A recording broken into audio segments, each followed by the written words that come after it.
प्यारे बच्चों, आज हम अपनी क्लास शुरू करने से पहले पिता ईश्वर को याद करते हुए हम छोटी सी प्रार्थना बोलेंगे। पिता और पुत्र और पवित्र आत्मा के नाम पर आमीन। हे सर्वशक्तिमान पिता ईश्वर, हम आपको सारे हृदय से धन्यवाद देते हैं, क्योंकि आपने हम सबों को सुरक्षित रखे हैं। कृतज्ञ हृदय से आपको धन्यवाद देते हैं कि आपने इस सुंदर संसार की रचना बड़ी प्यार से किए हैं। आइए हम ईश्वर को धन्यवाद देते हुए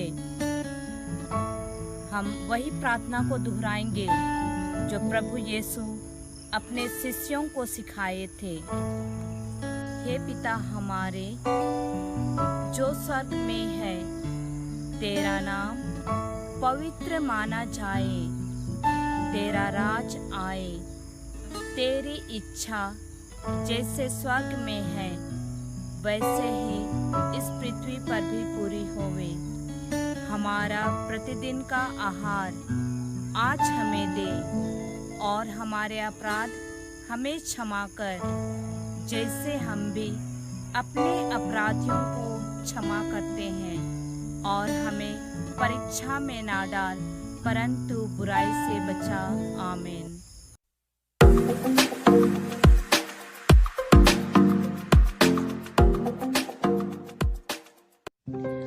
आज हम दूसरा पाठ, पाप ईश्वरीय प्रेम का तिरस्कार, पढ़ने जा रहे हैं। तो आइए हम इस पाठ को एक कहानी के द्वारा समझेंगे। विक्की श्री जयजीत और श्रीमती मीरा का एकलौता बेटा था। विक्की के पिताजी इतने बड़े उद्योगपति थे कि उनके घर में किसी भी चीज की कमी नहीं थी। 12वीं पास करने के बाद जयजीत ने अपने बेटे को शहर के सबसे बड़े कॉलेज में दाखिला करवाया। दाखिला का अर्थ पता है? एडमिशन करवाया। दिनेश विक्की का दोस्त था, है ना। तो कॉलेज अभी यहाँ पर गए तो उनको एक दोस्त मिला जिसका नाम था दिनेश। उसने एक दिन विक्की से कहा, तुम कब तक अपने पिताजी की कमाई से जियोगे? है ना। माता पिता का तो इच्छा होता है कि हम अपने बच्चे की देखभाल अच्छी तरह करें, उसकी कमियों को पूरी करें। तो उसका दोस्त अपने दोस्त को, विक्की को समझा रहे हैं। तब वे दोनों क्या किए, मैं तुम्हें एक ऐसा रास्ता दिखाऊंगा जिससे चंद समय में ऐशो आराम के लिए तुम्हारे पास बहुत पैसे आएगा। दिनेश सट्टा बाजार में क्रिकेट मैचों की सट्टेबाजी करता था। आप जानते हैं सट्टेबाजी क्या है ना। शुरू में विक्की को यह अच्छा नहीं लगा, मतलब जो दिनेश बता रहे थे तो विक्की को अच्छा नहीं लगा, क्योंकि वो अच्छा लड़का था, इसलिए वो सारा सट्टा बाजार के बारे में उनको अच्छा नहीं लगा। मगर धीरे धीरे वह भी दिनेश के साथ कॉलेज से निकलकर सट्टा खेलने लगा। धीरे में उसका मन परिवर्तन हो गया और दिनेश के साथ कॉलेज के बाद दोनों सट्टा खेलने लगे थे। एक दिन सट्टा हार जाने पर विक्की ने अपने एक साथी को इतनी बुरी तरह से मारा कि उसे अस्पताल में भर्ती करना पड़ा। मतलब लड़ाई झगड़ा हो गया उनके बीच में, दोस्तों के बीच में, और उनके दोस्त को इतना मारे कि उसको अस्पताल में भर्ती करना पड़ा। फिर क्या हुआ, पुलिस केस भी हो गया। फिर विक्की डर के मारे दिनेश के साथ अपने घर में ही चोरी चुपके सट्टा खेलने लगा। वो बाजार में नहीं जाने लगा, बल्कि अपने घर में ही लुक छिप करके चोरी छुपके सट्टा खेलने लगा था। पुलिस को इसकी सूचना मिलते ही उसे उसके घर से गिरफ्तार कर लिया। फिर क्या हुआ, विक्की अपने प्रेमी पिताजी के सामने खड़ा होने लायक भी नहीं रहा, क्योंकि वो पिताजी का कहना नहीं माना, दोस्त का कहना माना और वो सट्टे खेलने लगे। खेलते खेलते वो सोचा कि मैं अच्छा काम कर रहा हूँ, और पापा का कहना नहीं माना, तो इसका परिणाम क्या हुआ, उन्होंने अपने दोस्त के साथ लड़ाई झगड़े किए, उनके लिए केस भी हो गया और वो जेल भी चले गए। ओके, तो इसलिए हमें बड़ों का कहना मानना चाहिए और अपने ही दोस्तों के द्वारा जो कहा गया है उसे नहीं सुनना चाहिए, क्योंकि कभी कभी दोस्त भी गलत होते हैं और हमें गलत रास्ते पर ले जाते हैं। तो यहाँ पर इस कहानी के द्वारा हमें बहुत सीख मिलती है। तो आइए हम इसी कहानी से कुछ प्रश्न भी देखते हैं कि विक्की को अपने घर में किस चीज़ की कमी थी, है ना। माता पिता सब कुछ देने को तैयार थे, किंतु विक्की को किस चीज़ की कमी थी, उसका जवाब आप सोचेंगे। दूसरा क्वेश्चन है, विक्की ने क्यों सट्टेबाजी करना शुरू किया। उसके घर में कोई कमी नहीं थी, किंतु विक्की ने क्यों सट्टेबाजी शुरू किया, तो ये आप सोचेंगे। तीसरा क्वेश्चन है, विक्की क्यों अपने प्रेमी पिता के सामने खड़े होने लायक नहीं रहा। क्या कार्य किया था कि विक्की अपने पिता जो इतना प्यार करते थे उनके सामने खड़े होने लायक भी नहीं रहा। थोड़ा सोचे और समझे, और इसका जवाब मैं अगले क्लास में पूछूंगी। चौथा प्रश्न है, क्या आपने अपने या अपने दोस्तों के जीवन में ऐसी घटना देखी है जो विक्की के साथ हुआ है, वो आपके जीवन में या आपके दोस्तों के जीवन में ऐसी घटना घटी है, कहीं पर आप देखे हैं, तो आप उनको सोचिए और उसको विचार कीजिए। 6वें दिन ईश्वर ने मनुष्य को बनाया था, तो और बनाने के बाद में उन्हें ऐसे ही नहीं छोड़े, उन्हें अदन वाटिका में रखे और मानव को ईश्वर ने अपने ही प्रतिरूप बनाया है। क्या आप ईश्वर को देखे हैं? हम ईश्वर को नहीं देखे हैं, किंतु हमारा धर्म ग्रंथ बाइबल में लिखा गया है कि ईश्वर ने मानव को अपने प्रतिरूप बनाया है। तो इसलिए हम विश्वास करते हैं कि ईश्वर भी हमारे प्रतिरूप थे और मनुष्य को ईश्वर ने अदन वाटिका में रहने के लिए रखा और सब जीव जंतु सब कुछ उनके साथ रह रहे थे। लेकिन एक दिन शैतान ने उन्हें बहकाया, ईश्वर के प्रति मानव को बहकाया, और उन्होंने क्या किया, ईश्वर का हुक्म को उल्लंघन किया, जो आज्ञा दिया गया था उसको उल्लंघन किया और ईश्वर से दूर हो गए। पाप करते हुए उन्होंने दूर हो गए ईश्वर से। तो आज्ञा का पालन कैसे किया? सबसे पहले शैतान आदम के पास आए और आदम को फुसलाए, लेकिन आदम नहीं फुसलाए गए उनके द्वारा। फिर शैतान सोचा कि मैं कैसे इनको ईश्वर के प्रतिरूप के बारे में बताऊंगा। फिर वो स्त्री के पास गए। स्त्री के पास जाने के बाद उन्होंने उससे कहा कि ईश्वर ने जो फल खाने के लिए मना किए थे उसे खा लो। अगर आप उसे खा लोगे तो आपकी आंखें खुल जाएगी और आप ईश्वर के प्रतिरूप बन जाएंगे। आपको सब ज्ञान हो जाएगा और आप ईश्वर के सदृश बन जाओगे। तो स्त्री ने शैतान की बात सुनकर वो फल तोड़े और खाए, और जैसे वह खाई उनकी आंखें खुल गई। उसके बाद तुरंत वह आदम के पास गई और आदम को भी खिलाई, और दोनों की आंखें खुल गई। और जब उन्होंने देखा कि वे नंगे थे, वे ईश्वर के डर से पेड़ों के पीछे छिप गए। तो इस प्रकार जो उनके लिए अनुग्रह था, आशीष था, वो दोनों खो दिए। तो इसलिए कहा गया है, catechism of the Roman Catholic church के द्वारा लिखा गया है, इस प्रकार आदम और हेवा ने अपने लिए एक अपनी संतान के लिए पवित्र कारक अनुग्रह को खो दिया। जो ईश्वर का आँखों का तारा था वो खो चुके थे।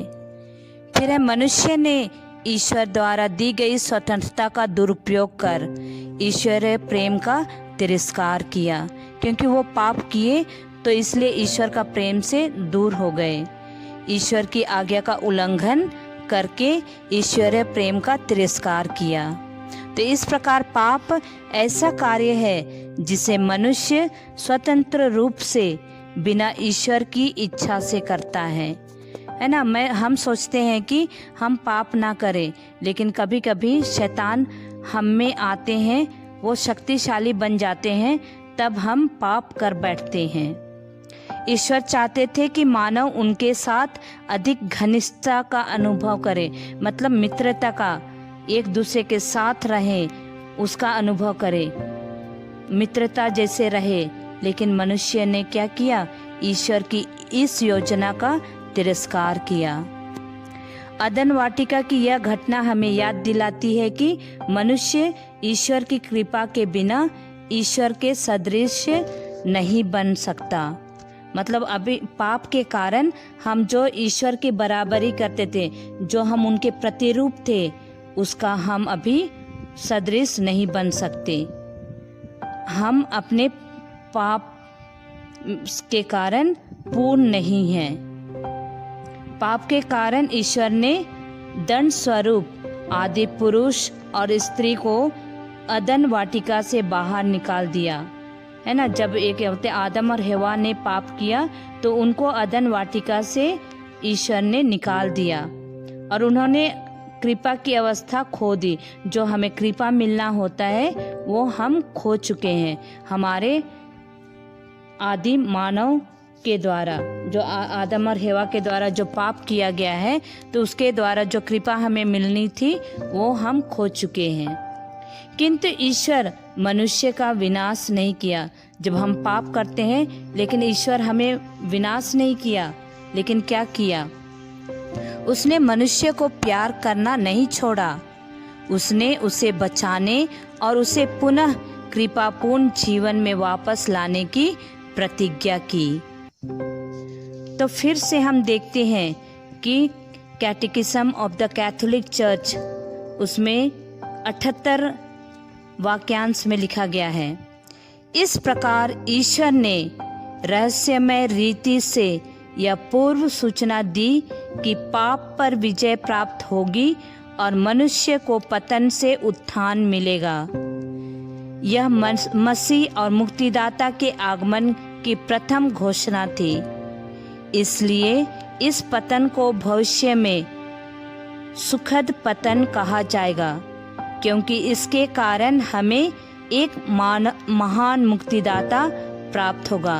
महान मुक्तिदाता प्राप्त होगा, इसका अर्थ है कि यीशु मसीह इस संसार में आएंगे और मुक्तिदाता के रूप में आकर उस पाप का पतन करके हमें एक सुखद जीवन देंगे।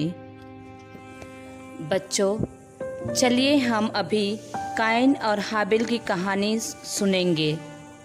जब आदम को अदन वाटिका से निकाल दिया गया, तब आदम का अपनी पत्नी से संसर्ग हुआ और वह गर्भवती हो गई।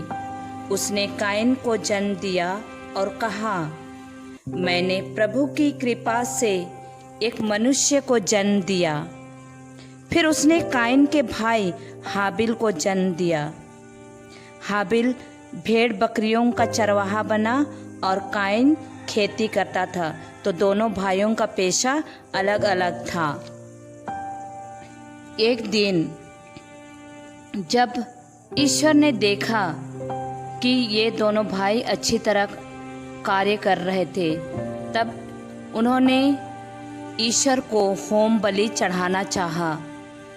हाबिल ने सर्वोत्तम भेड़ों के पहलौठे मेमने को प्रभु को अर्पित किया और प्रभु ने हाबिल पर प्रसन्न हुआ और उसकी भेंट स्वीकार की।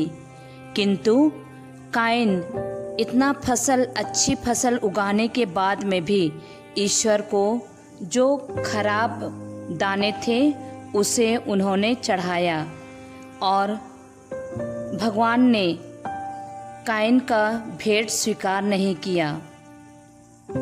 फिर बाद में एक दिन काइन अपने भाई को ठग कर कहीं खेत दूर में लेके चले गए और गुस्सा में आकर, क्रोध में आकर उन्होंने अपना भाई को मार डाला, क्योंकि काइन अपने भाई हाबिल से ईर्ष्या करते थे, क्योंकि ईश्वर ने हाबिल का भेंट स्वीकार किया और काइन का भेंट को अस्वीकार किया। इसी कारण वो ईर्ष्या में आकर के अपने भाई हाबिल का मर्डर किया। फिर प्रभु ने काइन से कहा, तुम्हारा भाई हाबिल कहाँ है? उसने उत्तर दिया, मैं नहीं जानता। क्या मैं अपने भाई का रखवाला हूँ? प्रभु ने कहा, तुमने क्या किया? तुम्हारे भाई का रक्त भूमि पर से मुझे पुकार रहा है। भूमि ने मुंह फैलाकर तुम्हारे भाई का रक्त ग्रहण किया, जिसे तुमने बहाया है। इसलिए तुम शापित होकर भूमि से निर्वासित किए जाओगे।